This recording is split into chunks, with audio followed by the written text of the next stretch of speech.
3 நாட்களாக வீடியோ போடவில்லை. அதற்கான முதல் காரணம் என்ன தெரியுமா? நம்ம அழகர் தான். மதுரைக்கு வந்து இறங்குனோடனே முத்து முத்தா பேசினாரா, அதில் வந்து மெய் மறந்து போய் 6 மணி வரையும் டிவி முன்னாடியே உட்காந்தேன். அவர் பேசும்போது இது நம்ம விஜய் தானா இல்லை புது பரிமாணம் எதனா மாறிடுச்சான்னு தெரியல, அவ்வளோ சூப்பராக பேசியிருந்தாரு. அப்புறம் நேற்று வந்துட்டு கிருஷ்ணகிரிக்கு போய் குகை காளியம்மனை ஒரு தரிசனம் போட்டு வந்தாச்சு. மேடமோட அழகில் மயங்கி ஒரு 6 மணி வரையும் அங்கேயே செட்டில். இன்றைக்கும் இதே மாதிரி எதனா காரணம் சொன்னால் வேலைக்கு ஆகுதுன்னு சொல்லிட்டு கிச்சனெல்லாம் வந்துட்டேன். கிச்சனுக்குள்ளே புது நபர் வந்துக்கிறாரு. ஆனால் வந்த உடனே வேலையை காமிச்சிட்டாரு. யாருன்னு பார்த்தீங்கன்னா எலி தான்.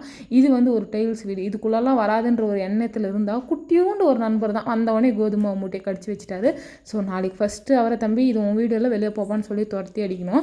நான் வந்துட்டு வேலை செய்யும்போது வந்து பார்த்தீங்கன்னா ஒன்று ஃபோன் பார்க்கணும், இல்லை ஏதாவது உட்காந்து யோசிச்சுன்னு இருப்பேன். அப்படி யோசிக்கும் போது தான் பழைய கால நிகழ்வுகள் ஒன்று கண்டுக்க மாட்டேன். என்னன்னு பார்த்தீங்கன்னா சின்ன வயசுலலாம் நான் என்னோட நேம் சொல்கிறதுக்கே ரொம்ப அன்கம்ஃபர்டபுளாக ஃபீல் பண்ணுவேன். அதுக்கான 2-3 ரீசன்ஸ் இருக்குது. அதில் ஒரு ரீசன் நான் எப்போயோ ஒரு ஷார்ட் வீடியோவில் சொல்லியிருப்பேன். நேற்று வந்துட்டு ஒரு ஃப்ரெண்டை மீட் பண்ணும்போது அவங்களுடைய பேர் வந்துட்டு பார்கவி, நைஸ் நேம், எனக்கு ரொம்ப பிடிச்சிருந்துச்சு. ஆனால் அவங்ககிட்ட கேட்கும்போது எனக்கு பிடிக்கலன்னாங்க.